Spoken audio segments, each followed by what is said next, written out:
Isa na namang napakalaking laban ang naghihintay para sa mga Pinoy boxing fans. Dahil muling sasabak sa ring ang isa sa pinakakinatatakutang knockout artist ng Pilipinas.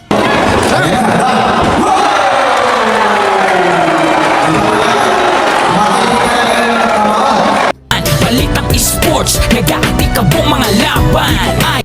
Isang mandirigmang hanggang ngayon, wala pang kalabang nakaligtas sa bagsik ng kanyang mga kamao. Sa tuwing siya ang lumalaban, iisa lang ang hinihintay ng mga manonood kung kailan babagsak ang kanyang kalaban. Dahil kapag nagsimula na siyang umatake, madalas ay referee na ang pumipigil sa bakbakan. Kaya halos sa bawat laban niya, nakahanda na rin ang ambulansya sa gilid ng ring. Siya si Weljon Triggerman Mindoro, ang pride ng Zamboanga. Tahimik, disiplinado. Ngunit pagsapit ng unang kampana, nagiging isa siyang tunay na knockout machine. Hanggang ngayon, nananatiling perpekto ang kanyang record. 18 wins, 17 dito ang knockouts at wala pang talo. Dahil sa kanyang pambihirang knockout power, ikinukumpara siya ng ilan sa Mexican superstar na si Canelo Alvarez. May mga boxing analyst pa ngang naniniwala na kung magtutuloy-tuloy ang kanyang pagunlad, maaari siyang makabuo ng napakahabang winning streak na halos puro knockout ang katapusan.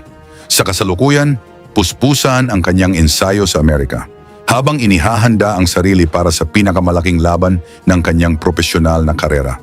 At ngayong August 29, 2026, isasalang siya laban sa veteranong Mexican warrior na si Carlos Ocampo. May 38 panalo, 4 na pagkatalo, at 26 na knockout.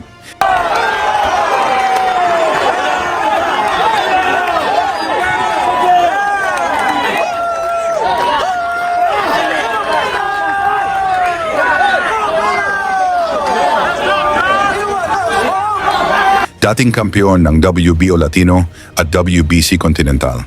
Isa siyang batikang mandirigma na 3 beses nang lumaban sa pinakamataas na antas ng boxing. Nakasagupa na rin niya ang mga world-class fighters na sina Errol Spence Jr., Sebastian Fundora at Tim Chu. Kaya para kay Mindoro, ito ang pinakamahalagang laban ng kanyang buhay. Isang panalo ang maaaring maglapit sa kanya sa inaasam na world title fight. Pero bago natin tunghayan ang napakalaking bakbakaang iyon, balikan muna natin ang isa sa kanyang pinakamapaminsalang knockout victories. Ang laban niya kontra Japanese prospect na si Mao Tameda. Pagpatak pa lamang ng unang kampana, agad nagliyab ang aksyon. Parehong naghahanap ng knockout ang dalawang mandirigma. Ngunit hindi nagtagal, ipinakita ni Mindoro ang kanyang tunay na lakas. Sa middleweight division,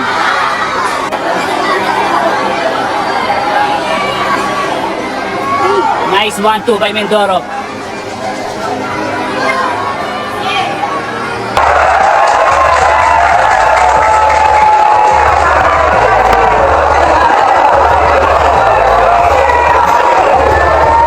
Nice 1-2 by Mindoro.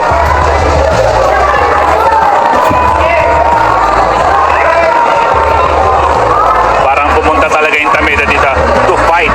Ang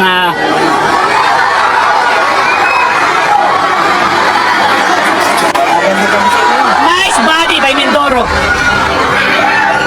Pumasok din rin yung overhand ni Tameda.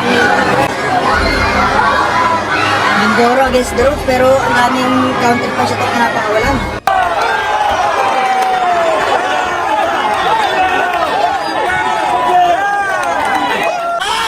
Nice 1-2 by Mindoro.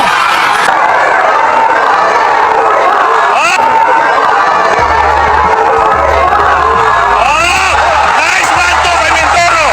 Sunod-sunod na kombinasyon ang tumama sa Hapones. Hanggang sa isang malakas na suntok ang nagpabagsak kay Tameda. Nakabangon pa ang Japanese fighter at ipinakita ang kanyang tapang. Ngunit hindi na siya binigyan ng pagkakataon ni Mindoro. Mindoro looking to fight agad, ha?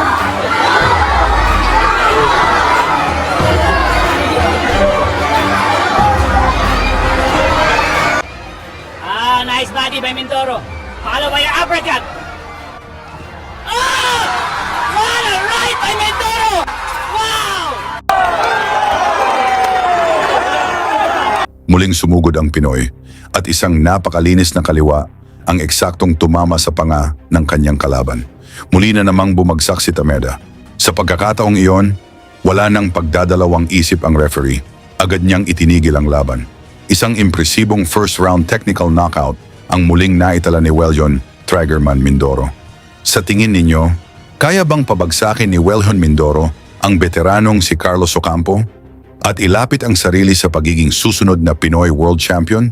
I-comment ang inyong prediction at huwag kalimutang isama ang inyong lugar para makita natin kung hanggang saan na umaabot ang suporta ng mga Pilipino para kay Triggerman sa kanyang pinakamalaking laban sa Amerika.